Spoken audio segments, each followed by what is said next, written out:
Hello friends, இது உங்கள் சபரியன் family. சபரியன் ஃபேமிலில நீங்களும் ஒருத்தராகணும்னு நினைக்கிறீங்களா? அப்போ உடனே நம்ம சேனலை சப்ஸ்கிரைப் பண்ணி வச்சுக்கோங்க. இன்னைக்கு நம்ம பார்க்கக்கூடிய ரெசிபி என்னன்னு பார்த்தீங்கன்னா, மீன் குழம்பு தான். இந்த மாதிரி மீன் குழம்பு வச்சீங்கன்னா ரொம்ப டேஸ்டா இருக்கும். அதுக்கு நம்ம இன்னைக்கு எடுத்துக்கக்கூடிய மீன் என்னன்னா, எனக்கு இதோட மீன் என்ன பேர்லாம் என்னன்னு தெரியல. என் ஹஸ்பண்ட் வந்து ஃபர்ஸ்ட் டைமா அந்த மீன் வாங்கிட்டு வந்தாங்க. நான் மீன் பேர் காமிக்கிறேன் பாருங்க. அந்த மீன் யாருக்காச்சும் தெரிஞ்சுச்சு அப்படின்னு சொன்னா கண்டிப்பா கமெண்ட்ல சொல்லுங்க. 2 பக்கமும் அந்த 2 பீஸ் இருந்துச்சு. நடு முள் வந்து கட் பண்ணி வச்சிருக்கோங்க. தோல் எடுத்து தான் மீன் வச்சிருக்காங்க. இந்த மீனோட பேர் பார்த்தீங்கன்னாலே மாங்க் ஃபிஷ் டெயில் தான். ஸ்கின்லெஸ்ன்னு போட்டிருக்காங்க. இது வந்து 310 கிராம் தான் இருக்கு. ஆனா இதோட ரேட் பார்த்தீங்கன்னா 8.27 பவுண்டு.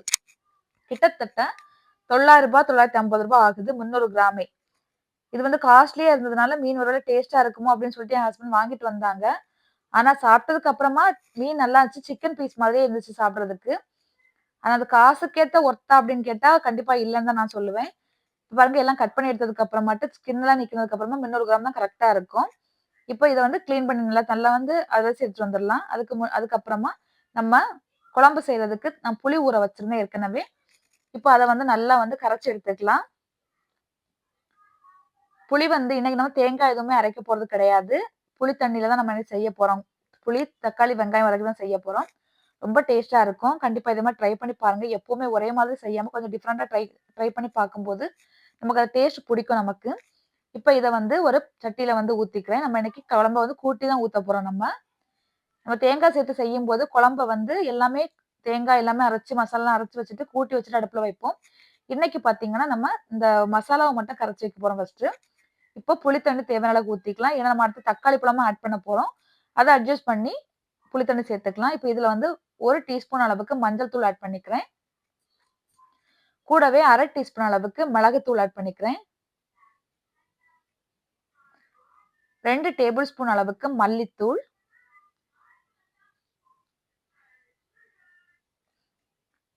2 டேபிள் ஸ்பூன் அளவுக்கு தனி மிளகாத்தூளும் ஆட் பண்ணியிருக்கேன். நான் எப்பவுமே ஈக்குவலா ஆட் பண்ண மாட்டேன். இன்னைக்கு தான் ஃபர்ஸ்ட் டைம் ஆட் பண்ணியிருக்கேன். எப்பவுமே 1 டேபிள் ஸ்பூன் 2 டேபிள் ஸ்பூன் வந்து தனி மிளகாத்தூள் ஆட் பண்ணா, 1 டேபிள் ஸ்பூன் தான் மல்லித்தூள் ஆட் பண்ணுவேன். பட் இந்த குழம்புக்கு அதிகமா நெறைய பேர் யூஸ் பண்ண சொன்னாங்க. பட் நான் வந்து எனக்கு வந்து மல்லித்தூள் ரொம்ப அங்க சேர்த்து இதுவரைக்கும் பழக்கம் இல்ல. அதனால நான் வந்து 2, 2 சேர்த்திருக்கேன். கூடவே 2 பச்சை மிளகாவ இது மாரி கட் பண்ணி சேர்த்துக்கிறேன். சேர்த்துட்டு இது குழம்பு மசாலா பொடியும் சேர்த்து செய்வாங்க இந்த குழம்பு. நான் இன்னைக்கு மிளகாத்தூளும், மல்லித்தூளும் மட்டும் தான் சேர்த்து செய்ய போறேன். கட்டி எதுவுமே இல்லாம நல்லா வந்து கரைச்சு விட்டுக்கலாம்.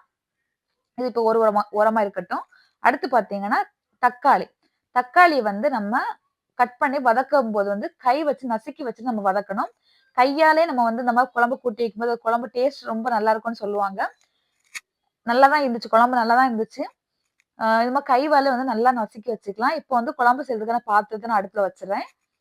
பாத்திரம் நல்லா காஞ்சதுக்கு அப்புறமா தேவையான ஆயில் ஊத்திக்கோங்க. நீங்க வந்து கடலை எண்ணெயோ, நல்லெண்ணெயோ சேர்த்தீங்கன்னா ரொம்ப நல்லா இருக்கும்.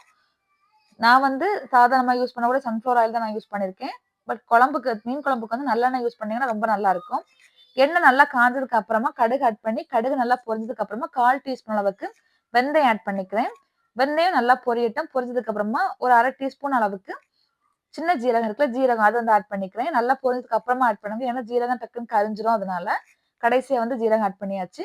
இப்போ ஜீரகம் போட்டு பொரிஞ்சதுக்கு அப்புறமா ஒரு 5, 6 பல் பூண்ட வந்து இடிச்சு சேர்த்துக்கிறேன். பூண்டு வந்து பெரிய பல் பூண்டு. அதனால நான் வந்து 5, 6 பல் சேர்த்துருக்கேன். நீங்க வந்து சின்ன பல்லா இருந்துச்சுன்னா, ஒரு கூடு இருக்குல்ல, அது மாரி பெருசாவே சேர்த்துக்கோங்க. இப்ப இது வந்து எண்ணெயில கொஞ்சம் ஃப்ரை ஆகட்டும்.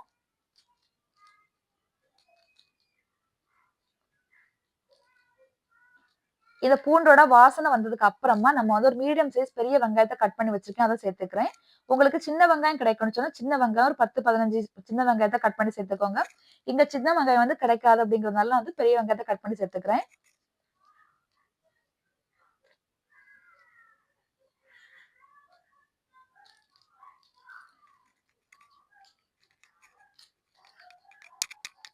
இப்போ கருவேப்பில ஒரு கொத்து கருவேப்பிலை ஆட் பண்ணியிருக்கேன். கருவேப்பில வந்து எப்பவுமே எண்ணெயில சேர்க்காம இந்த மாரி சேர்த்தீங்கன்னு சொன்னா, வாசனை அப்படியே நிக்கும் நம்ம கடைசி வரைக்கும். குழம்பு முடியிற வரைக்கும்.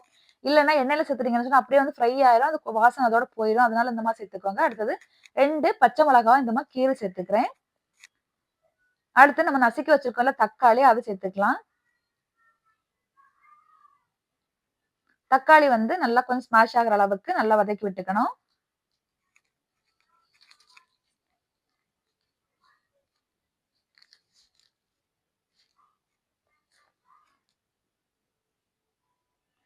இப்ப பாருங்க நமக்கு ஓரளவுக்கு தக்காளி வந்து நல்லா ஸ்மாஷ் ஆயிடுச்சு.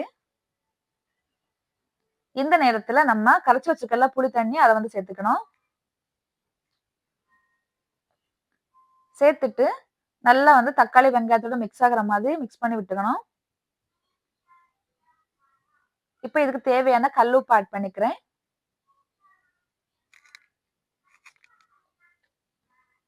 இனி வந்து இது நல்லா கொதிக்கட்டும்.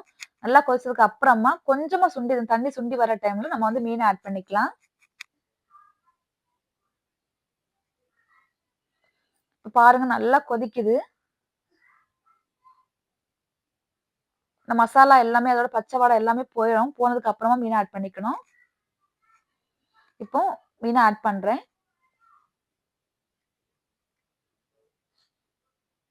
மீன் வந்து பார்க்கும்போது உடைஞ்சு போயிரும் போல இருந்துச்சு. பட் உடைஞ்சு எதுவுமே போகல. ஒரு பீஸ் கூட உடையல. அழகா போட்டது மாதிரியே எல்லா பீஸுமே முழுசு முழுசாவே கிடைச்சுச்சு.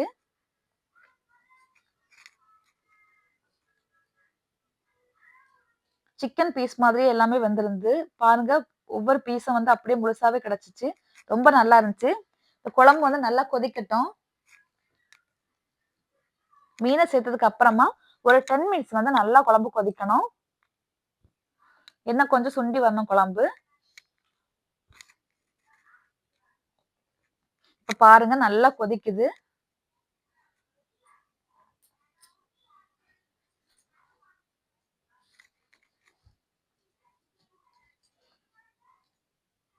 இப்ப கடைசியா வந்து கொஞ்சமா கருவேப்பிலைய ஆட் பண்ணிக்கோங்க. குழம்பு நல்லா கொதிக்கிற டைம்ல.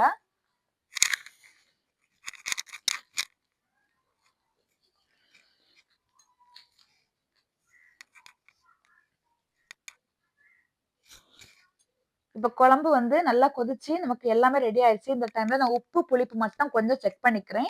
செக் பண்ணி பார்த்துட்டு, நீங்க உப்போ, புளிப்போ கம்மியா இருந்துன்னு சொன்னா கொஞ்சமா ஆட் பண்ணிக்கலாம். இப்ப நான் காமிக்க வந்து எனக்கு வந்து உப்பு, புளிப்பு எல்லாமே கரெக்ட்டா இருந்துச்சு.